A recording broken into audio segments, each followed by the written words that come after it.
তো hello guys, আপনারা যদি হোয়াটসঅ্যাপ বিজনেস অ্যাকাউন্ট ইউজ করে থাকেন তাহলে কিন্তু আপনারা একটি নতুন প্রবলেমে পড়ে থাকতে পারেন। আপনারা যখন এখানে বিজনেস অ্যাকাউন্টটি ওপেন করে নিয়ে আপনারা যদি এখানে মেটা এআই চ্যাটটিকে ওপেন করে নেন এবং তারপরে যে কোনো মেসেজ আপনারা সেন্ড করে দেন, তো তাহলে কিন্তু আপনারা একটি নতুন প্রবলেমে পড়ে থাকতে পারেন। আপনারা যতবারই এখানে মেসেজ সেন্ড করুন না কেন, আপনাদের কিন্তু মেসেজটি সেন্ড হচ্ছে না এবং এখানে কিন্তু এরকম লাল কালারের শো করছে। তো আপনাদের যদি এখানে এই মেসেজ সেন্ডের প্রবলেমটি হয়ে থাকে তাহলে কিন্তু আজকের এই ভিডিওটি আপনাদের জন্য। আপনাদের কয়েকটি স্টেপ জানাবো, আপনারা সেই স্টেপগুলি ফলো করে নিন, তাহলে কিন্তু আপনাদের এই প্রবলেমটি ইজিলি সলভ হয়ে যাবে। তো কি সেই স্টেপগুলি তা জানার জন্য পুরো ভিডিওটি অবশ্যই দেখতে থাকুন। হ্যালো গাইস, আমি সৌরভ, আপনারা দেখছেন ইস্যুটেক। চলো শুরু করা যাক।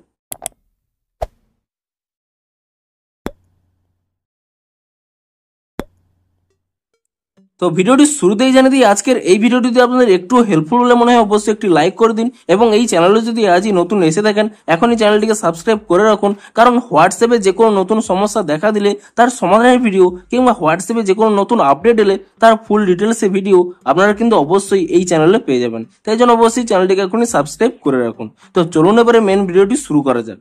তো আপনারাও যখনই এখানে মেটা এআইতে যে কোনো মেসেজ এখানে সেন্ড করছেন, আপনাদের যদি মেসেজটি সেন্ড না হয়ে থাকে তো তাহলে কিন্তু আপনারা এই স্টেপগুলি ফলো করুন। তো প্রথমে কি করবেন, আপনারা কিন্তু এখান থেকে ব্যাক করে নেবেন এবং ব্যাক করে নিয়ে আপনারা যে মেটা এআই এর সাথে যে চ্যাটটি করেছিলেন সেই চ্যাটটি কিন্তু প্রথমে ডিলিট করে নেবেন। তো তার জন্য এখানে ট্যাব এন্ড হোল্ড করে নেবেন এবং তারপর এখানে ডিলিট অপশনে ক্লিক করে নিয়ে আপনারা কিন্তু এখানে ডিলিট চ্যাট এই অপশনে কিন্তু ক্লিক করে নেবেন এবং তারপরে কি করবেন, আপনারা এই অ্যাপ থেকে এখানে ব্যাক করে নেবেন এবং অ্যাপ থেকে ব্যাক করে নেওয়ার পরে তারপরে আপনারা সেই অ্যাপটিকে এখানে ট্যাব এন্ড হোল্ড করে নেবেন এবং তাহলে এখানে একটি অপশন পেয়ে যাবেন অ্যাপ ইনফো বলে।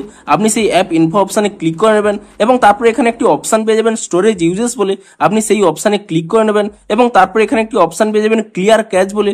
আপনি সেই ক্লিয়ার ক্যাচ অপশনে ক্লিক করে নিয়ে এর কিন্তু ক্যাচ ফাইলটিকে ক্লিয়ার করে নেবেন এবং তারপরে আপনারা এখান থেকে ব্যাক করে নেবেন এবং তারপরে এখান থেকে প্লে স্টোর অ্যাপটিকে ওপেন করে নেবেন এবং প্লে স্টোর অ্যাপটিকে ওপেন করে নিয়ে আপনি এখানে সার্চ করে নেবেন হোয়াটসঅ্যাপ বিজনেস বলে এবং হোয়াটসঅ্যাপ বিজনেস বলে সার্চ করে নেওয়ার পরে আপনি এখানে চেক করে নেবেন যে কোনো নতুন আপডেট এসেছে নাকি। যদি কোনো নতুন আপডেট এসে থাকে আপনারা কিন্তু তৎক্ষণাৎ নতুন ভার্সনে আপডেট করে নেবেন এবং হোয়াটসঅ্যাপ বিজনেস অ্যাপটিকে নতুন ভার্সনে আপডেট করে নেওয়ার পরে তারপরে কিন্তু আপনারা এখান থেকেই হোয়াটসঅ্যাপ বিজনেস অ্যাকাউন্টটিকে ওপেন করে নেবেন এবং ওপেন করে নিয়ে তারপরে দেখুন আপনারা ডিরেক্ট এখানে কিন্তু মেটা এআই বাটনে ক্লিক করে নেবেন এবং তারপরে যে কোনো এখানে একটি মেসেজ সেন্ড করবেন। দেখুন আমি এখানে হাই সেন্ড করছি এবং কয়েক সেকেন্ডের মধ্যেই দেখুন এখানে কিন্তু রিপ্লাই চলে আসছে। তো এভাবেই কিন্তু আপনাদের প্রবলেমটি কিন্তু সলভ হয়ে যাবে। তো ভিডিওটি যদি আপনাদের একটু হেল্পফুল বলে মনে হয় অবশ্যই একটু লাইক করে দিন।